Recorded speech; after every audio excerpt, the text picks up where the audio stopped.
Hello po, this is Pastor Charlie again ng Redeemer Baptist Church dito sa Chicago. Dalangin ko po na kayong lahat ay nasa mabuting kalagayan sa tulong at biyaya ni Yesu Kristo na ating Panginoon at tagapagligtas. Mga kapatid at kababayan dyan sa Romania, pagkatapos po nating marinig ang salita ng Diyos tungkol sa bagong buhay kay Kristo, nais kong ipaalala sa inyo ang isang mahalagang katotohanan na ang buhay Kristiyano po ay hindi isang sandaling desisyon lamang. Ito po ay isang panghabang buhay na paglalakbay. Marahil may ilan po sa atin na bagong tumanggap lamang kay Kristo, nagsisimula pa lamang magbalik loob, o patuloy na naghahanap at nag-iisip tungkol sa pananampalataya.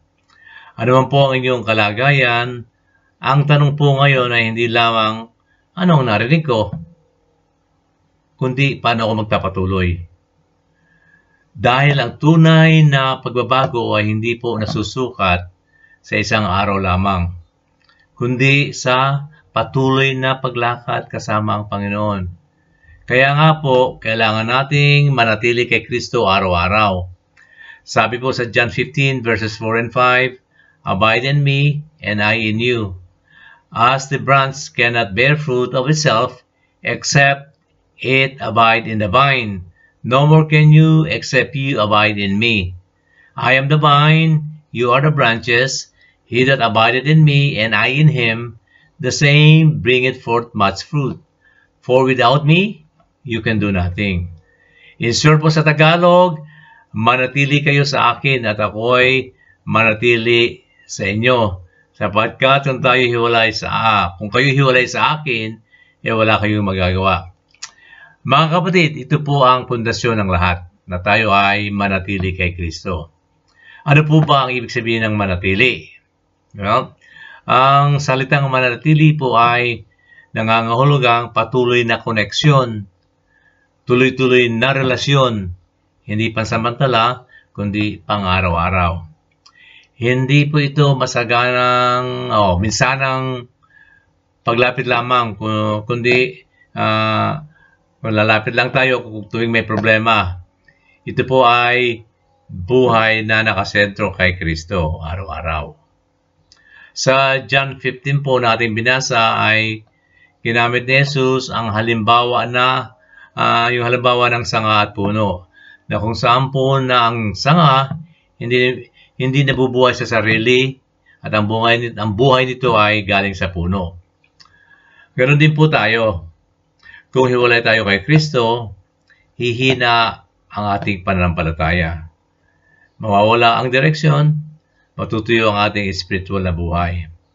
So kaya nga po, mga kapatid dyan sa Romania, maaaring busy tayo sa trabaho, pagod ang katawan, iba ang kultura sa paligid, ngunit tandaan po natin na kahit saan man tayo naroon, ang pananatili kay Kristo ay posible.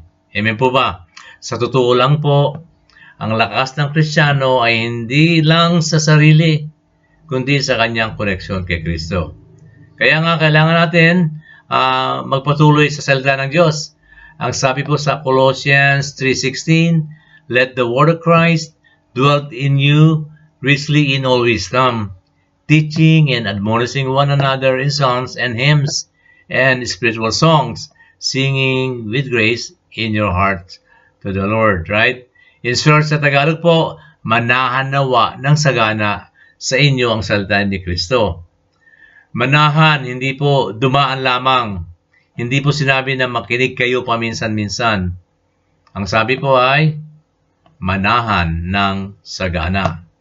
Ibig sabihin po, ang salita ay bahagi ng inyong isip, bahagi ng inyong puso, bahagi ng inyong pang-araw-araw na buhay. Kaya nga po, yung magiging epekto ng salita ng Diyos, kapag ang salita ay nanahan sa atin, ito po ay nagbabago ng ating pag-iisip, nagiging tama ang ating direksyon, lumalakas ang ating pananampalataya. Ganoon din po, kaya tayo po ay dapat maglaan ng oras araw-araw sa Biblia. kahit maikli pero tuloy-tuloy. Makinig sa preaching ng salita ng Diyos, magbasa at magdebosyon sa salita niya. Kasi nga po, kung walang salita, walang matibay na paglago. Tapos po, kailangan lumakad tayo sa pananampalataya, hindi sa paningin lang. Sabi po sa 2 Corinthians 5:7, "For we walk by faith, not by sight." Sa Tagalog, kapag tayo'y lumalakad sa pananampalataya at hindi sa paningin, ang realidad po ng buhay sa ibang bansa ay yung talagang alam natin hindi laging madali. May pagod, may lungkot, may uncertainty. At kung minsan po parang tahimik ang Diyos at walang malinaw na direksyon. Kaya ano nga po ba ang pananampalataya? Ang pananampalataya po ay pagtitiwala sa Diyos kahit hindi natin nakikita. At ang pananatili kahit hindi mo nararamdaman. Halimbawa po, hindi natin nakikita ang hangin, pero nararamdaman natin. Ganon din po ang Diyos. Siya po ay kumikilos kahit hindi natin nakikita. Tandaan po natin na ang Kristiyano ay hindi pinapatakbo ng emosyon, kundi sa katotohanan ng Diyos.